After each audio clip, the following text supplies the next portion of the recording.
previously on Space Cadets. The space lectures began and the lies continued. Navigation, Aeronautics, Control and Specialist is NACAS.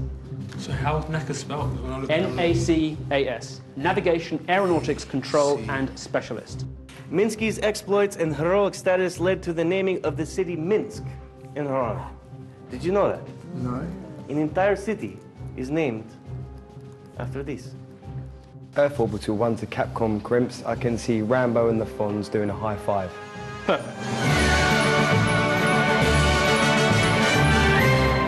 Welcome to Space Cadets. It's Saturday night. It's a very, very cold night here in Suffolk. In fact, we've really been helped by the weather into sort of fooling our Space Cadets there in Russia, because the last thing we could have done with is an unseasonably warm winter, in terms of them thinking it's Russia, but it's freezing cold, right?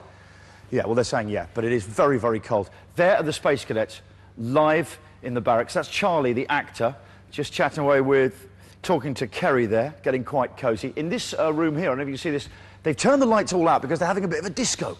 They've got the CDs out, and they're already starting to party there, just drinking away. Probably, actually, I hope that... they've been on the vodka, actually, which seems to be very, very, very cheap and plentiful here.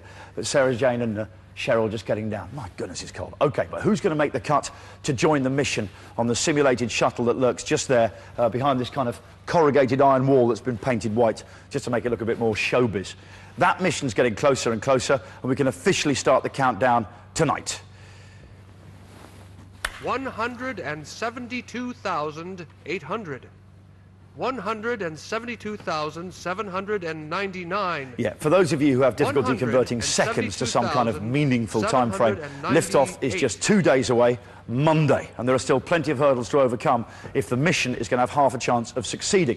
Now, top of that list is gravity, or more specifically, coming up with a good cover story to explain why the cadets will not experience weightlessness in the shuttle, the big thing of space travel. Now, hurdles don't come much higher than dealing with zero gravity. You see, weightlessness is a pretty rare commodity in Ipswich. In Norwich, no. Anyway, how can you come up with a plausible explanation that's going to satisfy our cadets? Well, we spoke to some of the greatest minds in astrophysics, and they said, short of putting the cadets in metal suits and putting magnets all over your shuttle to create opposing magnetic fields, there was simply no overcoming Newton's basic rules of gravity. So it was looking like gravity was going to be our downfall. But then we remembered, hang on, this is Space Cadets. We can tell them what we want. So that's just what we did. We sent in a fake rocket scientist to tell them the laws of gravity have changed. Easy.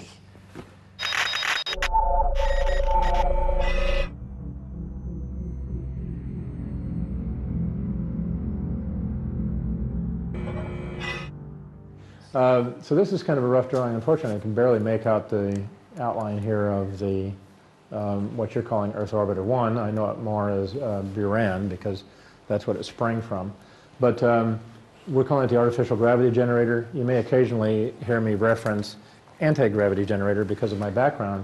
It's been so many years that I've been dealing with anti-gravity.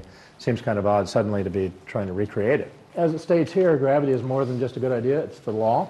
The fact is that gravity is like just about anything else. Once you understand it, you can actually control it. So it can be overcome and it can be recreated. I think you could tell this group anything about space and they would believe you. I do. I honestly think you could. I would probably believe you. Is the AGGs compensate for a 30% reduction in gravity. One of them is in each of the 3 living compartments, and they overlap to compensate for weakened forces at the outskirts of the individual fields.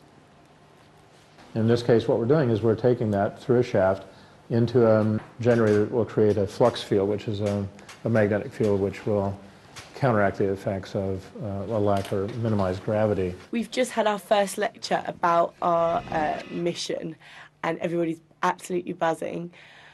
I think it's just sinking in exactly what's going to be happening, and we've had like the rundown of what's going to happen on the day when we take off, what's going to happen when we land, how quick the engine's going to be going, how the gravity works inside the ship, little bits about what we're going to be doing when we're up there. It's so exciting. It's just absolutely phenomenal. It's amazing. And as you've heard before, you're going to be experiencing maybe 70% or so of normal gravity. And the AGG is simply here not to give you full gravity, but more to augment what you do have. So it's more of a comfort level thing than anything. Today, I guess we had our first major theoretical lie in the lectures. The whole gravity talk. Everyone just sat like this. Yep. So that's how they counteract weightlessness with the anti-gravity generators, 3 of them. Everyone bought the gravity thing so wholesale. I swear you could have said that the anti-gravity generators were run by miniaturised hamsters on nano wheels. Yeah, bring it on. Whatever you've got, we'll believe. You got that, kids? There will be 3 artificial gravity generators, 1 in each compartment of the shuttle. Now, Charlie suggested that the artificial gravity generators would be powered by hamsters. Of course, this is nonsense. Everyone knows for artificial gravity generators, it's gerbils. Hamsters is water purifiers. Basic stuff. So having swallowed the gravity light, it was back to the barracks, where at least one member of the team was, I'm sad to tell you, struggling with his homework. Following the lectures, some cadets have chosen to spend their spare time revising. Name the partners that are involved in the International Space Station. Russia, USA, China, Canada, no Japan. Canada. Who's winning? I'm not a bookworm, and I've just discovered today that I can't. I'm doing it. Don't worry about it. I'm going to try and learn as best I can, but I'm going to have fun. I'm going to relax. I know I'm never going to be a rocket scientist or a brain surgeon, but I want to be an astronaut. It's like, should I fucking revise so much to a point where I'm just constantly not enjoying myself? Or is this supposed to be fun? It's supposed to be a holiday where I go up into space. It's a TV programme. There ain't much fun watching people studying. Hang on, quick, stop making the tea, quick, get in there.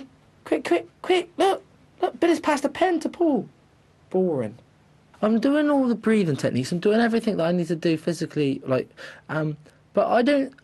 Hopefully, I'm not going to control the spacecraft, and I'm not going to press any buttons that I need to. Fair enough, I need to be safe, but I think they'll have measures for that, won't they? Because anybody who comes wants to go to space, they're not going to be wanting to. They want to be relaxing, they want to see around, they don't want to be pressing buttons. Oh, look, quick, press GO2, or, I don't think they want that. Go on, you can do this! Go on! Yes! Sorry about that, we were just watching this amazing bit of footage where Billy passes a pen to Paul. It was incredible. I think it was a biro, it might have been a rollerball. Was it rollerball? It was felt. It was a fibre, was it felt tip? Fibre tip? Felt tip, okay. After the break, the cadets meet the 2 men central to their bogus mission, their bogus pilots, or to give them their technical titles, actors. Has the tea scene started, lads? Because I'm really looking forward to this. This is going to be a belter, isn't it? These are the guys who are going to be flying with you. Cosmonaut Yevgeny Ivanovich and cosmonaut Drew Dawson. These guys are the best of the best.